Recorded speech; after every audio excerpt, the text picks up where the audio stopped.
Lieutenant general Sanjay Kulkarni भी हमारे साथ जुड़े हुए हैं। जनरल कुलकर्णी डीजी इन्फेंट्री रह चुके हैं।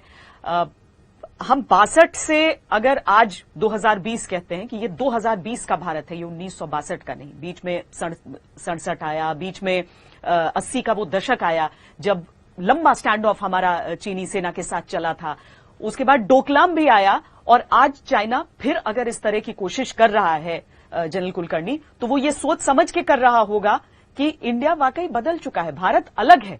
अब उसको भले वो जुमलों में इस तरह की बात कर दे, लेकिन असल में कंपेयर नहीं कर सकता।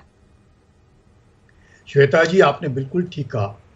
अब और आज ये 1962 का भारत नहीं है।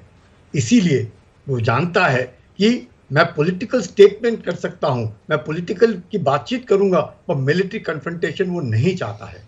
ये क्यों बार बार आप देखते हैं, चाहे 2013 हो, 15 हो, 17 हो, कई बार इस तरह के वारदातें हुई हैं, लेकिन मिलिट्री कन्फ्रंटेशन नहीं हुआ, गोली नहीं चली।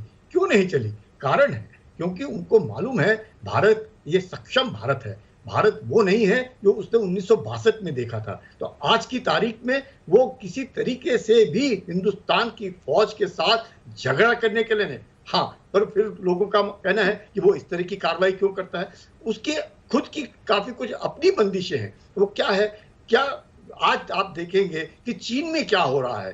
चीन में उनके जो राष्ट्रपति हैं, उन्होंने उनको क्या वादे किए थे, क्या वो वादे पूरे कर पाए या नहीं कर पाए, वो देखना है हमने। उन्होंने वादा किया कि 2020 तक पर कैपिटा इनकम डबल करेंगे, नहीं हो पाया।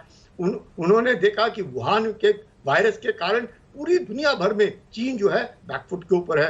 उसने देखा कि साउथ चाइना सी में, जिसको वो अपना बैकयार्ड समझता था, बाकी देशों के साथ वो अब, चाहे वो वियतनाम हो, चाहे फिलीपींस हो, चाहे मलेशिया हो, तो उनके साथ उनकी अनबन है।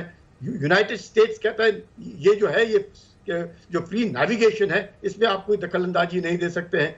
तो और आप देखेंगे कि चीन जो है धीरे धीरे अपनी जो स्थिति जो मजबूत करना चाहता है, और उस मजबूती में अगर वो दुश्मनी पैदा करने की कोशिश कर रहा है। 14 देश हैं जिनके साथ चीन का बाउंड्री है, लेकिन उन्होंने 12 देशों के साथ बायलैटरल एनॉनिमिटी में अपने आप चुपचाप अपना समझौता करके बैठे।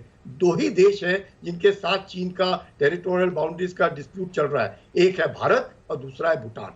अब वो ये चाहता है कि जो भी है पॉलिटिकल सेटलमेंट वो अपने तरीके से चाहता है। हम भी कहते हैं कि जो LAC है, अब मैं छोटा सा उदाहरण दूंगा, पेंगांग त्सो लेक जिसके ऊपर इतनी सब बातचीत हो रही है, जब मैं वहां पर था, फिंगर 4, 5, 6, 7, 8 हम हमेशा पेट्रोलिंग पे फिंगर 8 तक करते थे। वो आते थे, मैं ये नहीं कहूंगा कि वो फिंगर 4 तक नहीं आते थे और चले जाते थे। हम फिंगर 8 तक जाते थे, वापस आ जाते थे।